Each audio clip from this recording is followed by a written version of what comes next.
my name is Kat, and today I want to share with you guys some of my bookish pet peeves. Thinking about this topic the other day, and I started making a list of my bookish pet peeves, and it turns out there's a lot of them, so let's get to it. I've divided my list into two categories. The first is kind of bookish pet peeves of the actual physical book, and the other is bookish pet peeves of the story. So let's start with the physical aspects, and the first thing that annoys me the most of all the things is cover changes. And I know I am not alone here. You guys hate them just as much as I do. I don't know anyone who likes it when they change the cover in the middle of a series. I'm pretty sure that pisses everyone off. It is my opinion that cover design changes are always annoying, but some are much more aggravating than others. When they take a series with beautiful covers and change the design for the final book, oh my god, so much rage I have. And it's not that this cover is terrible, it's just these ones are so pretty, and like, this does not match at all. It looks like shit on my shelves and it pisses me off. The next physical aspect that annoys me is when books in a series are not clearly marked which number in the series they are. This came up when I was reorganizing my shelves. I have a good deal of series that I haven't read yet, so I'm not familiar with the order they are supposed to be read in. I just completely spoiled myself for a bunch of books recently because I had to read the synopsis to try to put them in the right order. If books in a series had like book 1, book 2, book 3 written somewhere on the spine or the back of the book, just please, that would be great. My next annoyance with physical books is when they put frickin' stickers on them. I hate stickers with a fiery passion. Whether they are stickers advertising a movie like this one or on these ones, soon to be a major motion picture. Great.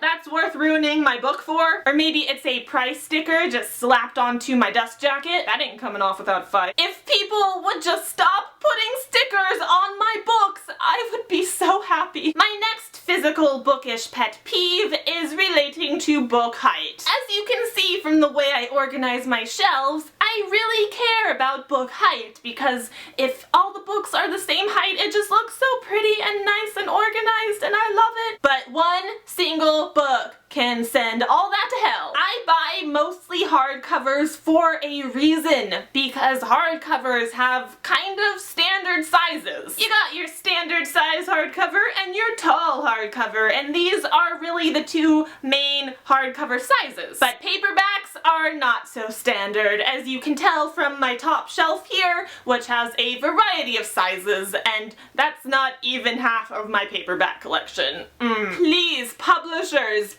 book printing companies, whoever is in charge with this, publish a universal standard size.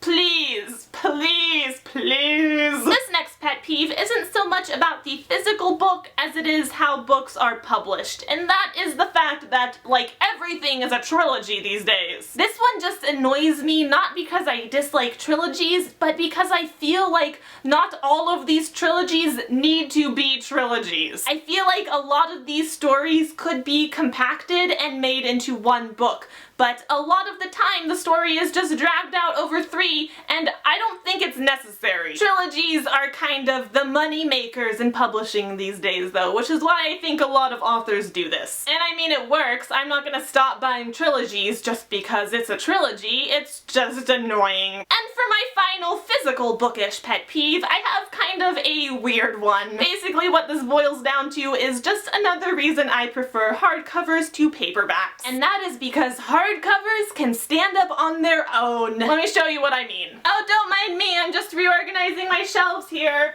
I'm gonna take these books and I'm gonna put them over on a different shelf. And in the meantime, that book is gonna fall down, and the act of that book falling down just fills me with rage. I don't know why, but it does. The funniest part of this one is it's not really a big deal. Like, oh boy, the book fell onto its side. Who cares? I do, apparently, because it really just frustrated me a lot. I'm just like, can you just stay still for 30 seconds, please? Book, stand up, don't fall, go home, you're drunk, book. Yeah, it's kind of a weird one. Alright, that concludes the physical bookish pet peeves, and now let's move into the story pet peeves. So my first story related pet peeve is weird character names. Now this is kind of hit or miss because sometimes it can work really well and sometimes I just hate it. The Raven Boys is a good example of that because the main female character is named Blue, which is unusual, but I actually really like that. However, the leading male character is named Gansey? I don't even know how to pronounce it still, and I don't like that name. I don't like it. But like I said, this is kind of a subjective one. Maybe I get really annoyed by a certain name, but you love it. It's your favorite name ever. It's subjective. This next one was actually first brought to my attention in a video that Christine of Poland Banana Books did, and it's extra hilarious because it's totally true, and once you hear about it, you can't unsee it. Almost every single young adult book these days has some variation of the sentence, "I let out the breath I didn't know I'd been holding." Keep an eye out the next time you're reading and you'll see it. All these characters are holding their breaths without even realizing it. It's crazy. And finally, my last story pet peeve is when a book will kind of gloss over sex and swearing, but graphic violence is totally okay. And this isn't just in books, this is in movies and TVs and all of that. Graphic violence is a-okay, but don't you dare say any naughty words or talk about sex, because that's bad. It just makes me roll my eyes when I read a sentence like, "I swore under my breath and then ripped out the demon's throat with my bare hands and its warm blood trickled down my arm and into my sleeve," and I hate it when that happens. If you're going to gloss over the swearing, then you might as well gloss over the violence too. I don't understand why murdering someone is okay, but saying fuck is not. Obviously, teenagers can handle extreme graphic violence, but you know, sex and naughty words just are inappropriate. Just makes me roll my eyes every time. Anyways, that is everything. Those are my bookish pet peeves, and that is all I had for this video today. So thank you so much for watching it. I hope you enjoyed it. I hope you have a great night, and I will have a new video soon. So I will see you then. Goodbye!